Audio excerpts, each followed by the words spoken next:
Samara Subiri, the chairman is present.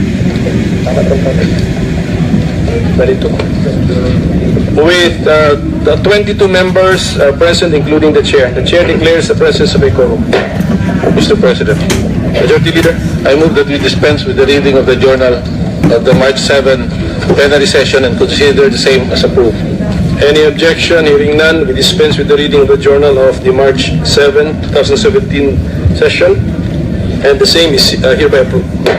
Mr. President, may we now proceed to consider the recommendations of your Committee on Foreign Affairs for the confirmation of the interim appointments of 7 officials in the Department of Foreign Affairs. Is there any objection? There being none, the consideration of the recommendations of the Committee on Foreign Affairs is in order. Mr. President, I move that we recognize the Chairman of the Committee on Foreign Affairs, Senator Panfilo M. Lacson. Senator Lacson is recognized. Mr. Chairman, distinguished members of this Commission, this representation as Chairman of the Committee on Foreign Affairs presided over a public hearing this morning to deliberate on the ad interim appointments of 7 Foreign Service officers of the Department of Foreign Affairs. The committee thereafter ruled that all the ad interim appointees possess the fitness and qualification to perform their duties and recommended that their appointments be submitted to the plenary for its approval. It is therefore my honor and privilege to move for the approval of the ad interim appointments of the following Foreign Service officers of the Department of Foreign Affairs, namely Mr. Redentor Diaz Henotiva as Foreign Service Officer Class 2. I so move, Mr. Chairman. There is a motion that the Commission confirm the ad interim appointment of Mr. Redentor Diaz Henotiva as Foreign Service Officer Class 2 in the Department of Foreign Affairs. Any objection? There being none, the appointment is hereby confirmed. Ms. Carlin Andrino Monastrial as Foreign Service Officer Class 2. I so move, Mr. Chairman. There is a motion that the Commission confirm the ad interim appointment of Carlin Andrino Monastrial as Foreign Service Officer Class 2 in the Department of Foreign Affairs. Is there any objection? There being none, motion is approved. I also move for the approval of the ad interim appointments of the following Foreign Service officers who are presently posted abroad and have requested waivers of appearance, namely Mr. Arvic Ventura Arevalo as Foreign Service Officer Class 1. He is presently posted at the Philippine Embassy in Muscat, Oman. I so move, Mr. Chairman. There is a motion that the Commission confirm the ad interim appointment of Arvic Ventura Arevalo as Foreign Service Officer Class 1 in the Department of Foreign Affairs. Is there any objection? Hearing none, motion is approved. Mr. J. Francis Galino Alcantara as Foreign Service Officer Class 2. He is presently posted at the Philippine Embassy in Bangkok, Thailand. I so move, Mr. Chairman. There is a motion that the Commission confirm the ad interim appointment of J. Francis Galino Alcantara as Foreign Service Officer Class 2 in the Department of Foreign Affairs. Is there any objection? Hearing none, the motion is approved. Ms. Christine Margaret Mendiola Malang as Foreign Service Officer Class 2. She is presently posted at the Philippine Embassy in Tokyo, Japan. I so move, Mr. Chairman.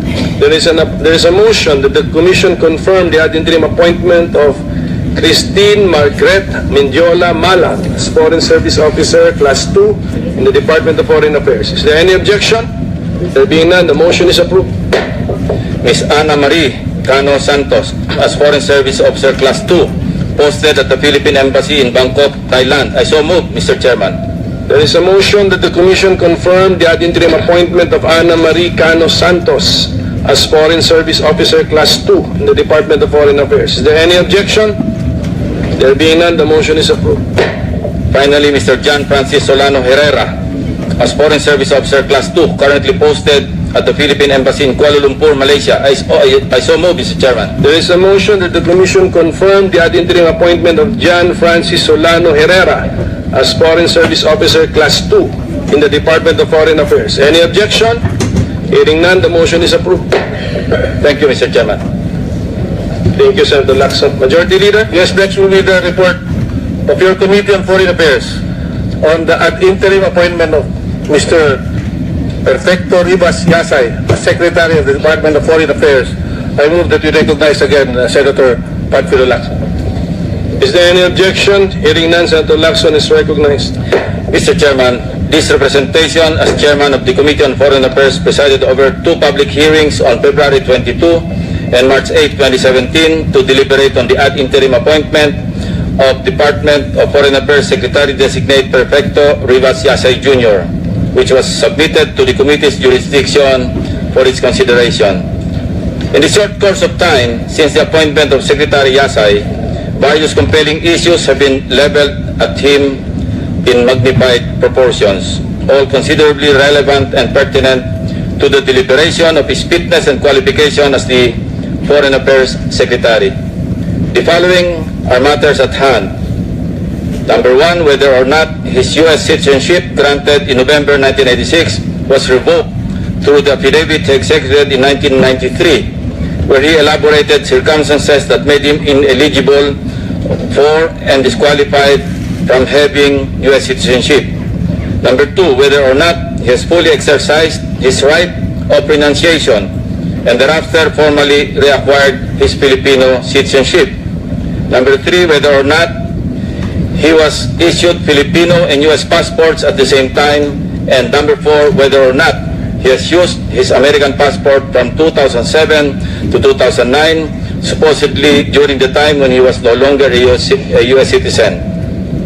While this representation subscribes to the view that the Commission's public hearing is not the ultimate forum to determine Attorney Yasay's nationality and or citizenship, it cannot be denied that the Commission on Appointments is also a proper forum to determine his qualifications and fitness as Secretary of the Department of Foreign Affairs. Let this be a reminder to everyone present in this hall that by definition, an oath is a solemn declaration accompanied by a swearing to God and a revered person or thing that one's statement is true or that one will be bound to a promise.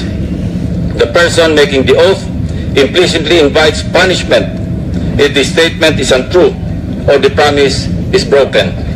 The legal effect of an oath is to subject the person to penalties for perjury if the testimony is false. At the outset, it bears stressing that the foremost requirement to qualify for an appointed position as part of the executive department is the possession of Philippine citizenship, as is stated in Section 45 of Executive Order Number 292 as amended, otherwise known as the Administrative Code of 1987, to be appointed as member of the President's official family. Quote, secretaries shall be citizens of the Philippines and not less than 25 years of age, unquote. Although the Constitution has vested the President the power to appoint members of the Executive Department as a form of check and balance, it has also granted the Commission on Appointments the authority to approve or reject any appointee of the President belonging to the first level of appointment, founded on the qualification, fitness, and character of the appointee. Thus, in the exercise of the said right, the Commission has gone over the qualification and issues besetting the appointee. After careful deliberations of the foregoing circumstances and upon a unanimous vote of 15 of its members present in a caucus held this morning,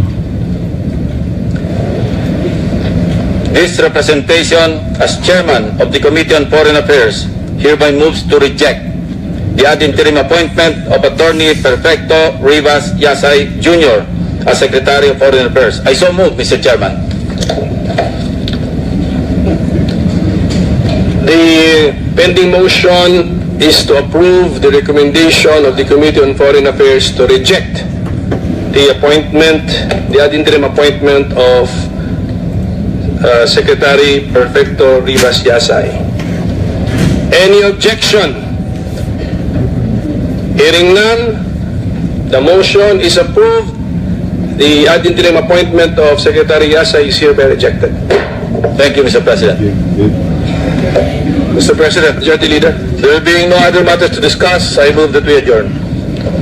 Any objection? Hearing none, session is adjourned.